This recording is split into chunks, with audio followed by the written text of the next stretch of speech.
Thanks for staying with Newsnight. In last night's State of the Nation address, President Cyril Ramaphosa said our economy is not growing and not enough jobs are being created, obviously. The Centre for Development and Enterprise believes a solution to the unemployment crisis is to shift the focus from high-skilled and capital-intensive employment to an economy of labour-intensive, low-skilled jobs. The head of the organisation, Anne Bernstein, with me now here on set to talk more about these ideas. Anne, I want to get to all of that in a moment, but let's begin with your overall impressions of the State of the Nation address last night. Are we on the right track?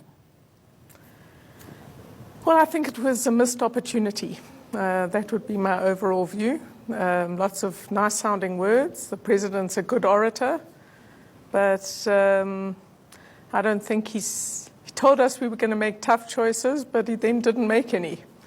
So I think it was a missed opportunity and it's not going to help the country in moving towards the growth and investment we desperately need.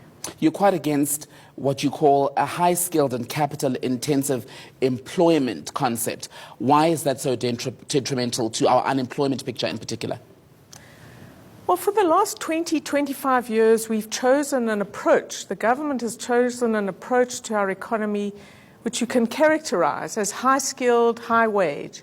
They wanted employees to get higher wages, and they thought this would help grow the economy and a better future for everybody.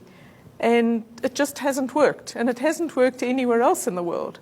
If you've got people who are low-skilled, the vast majority of South Africans come out of schools that are not very good. They don't get a great education at all, and they often live in communities or households where nobody has worked, and they don't have a job.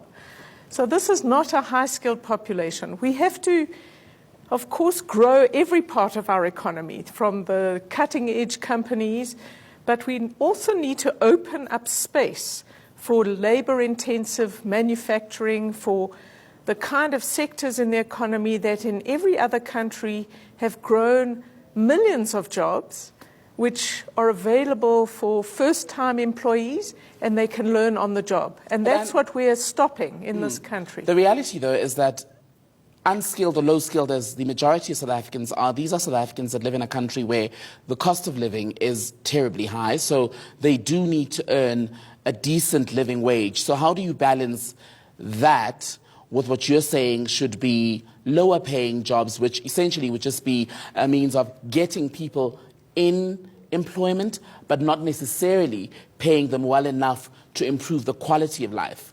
Look, we first of all have to make the big choice. What the big choice is it better to be employed or unemployed? I think unemployment is devastating for people, and many of our younger people do not get a job until they're in their 30s, if they're lucky. So I think that's the worst situation to be in, and it's terrible for them, for their families, for the country. If you can get your foot into a factory job, not a great job, this gets you into a working environment and you learn all sorts of things on the job, and you've got a chance of moving up the ladder. And of course I would like everybody to earn more, but this isn't going to happen.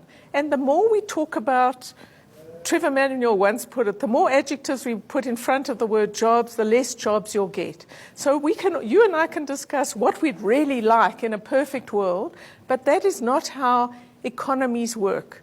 And unless we get more and more South Africans into jobs, even though they're not fantastic jobs, they're better than being unemployed. And they give you a chance to learn skills, and you might start by making my T-shirt, but very soon you could be supervising other people making T-shirts. And one day I could make your shirt, and maybe one day I can make the president's suit.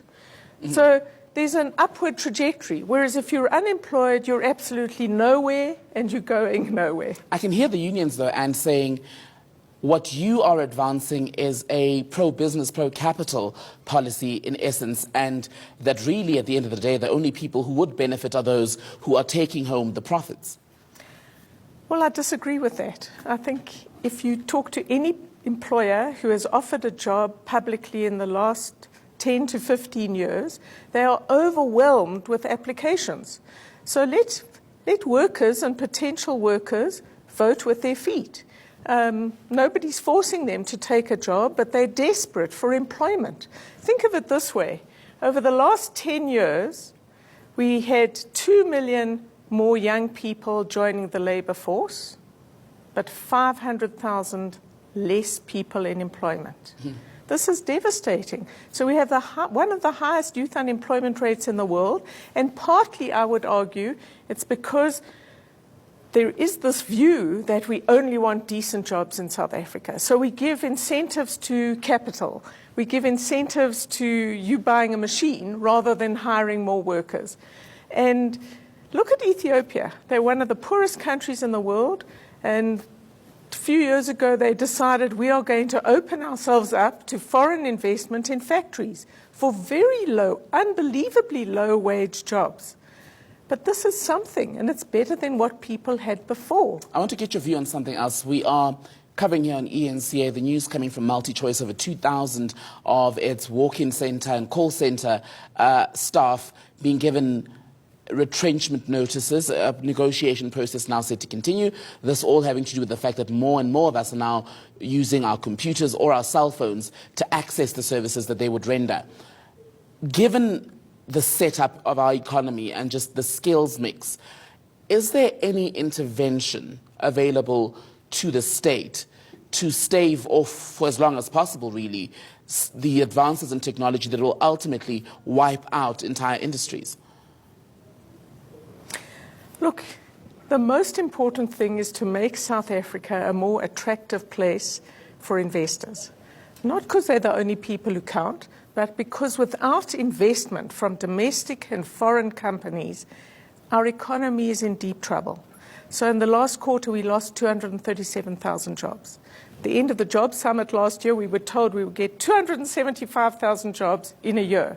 There's no hope of doing that. So you can't hold back the automation that's taking place in certain parts of the economy, and we have to be smart about it. First and foremost, we have to fix our education system.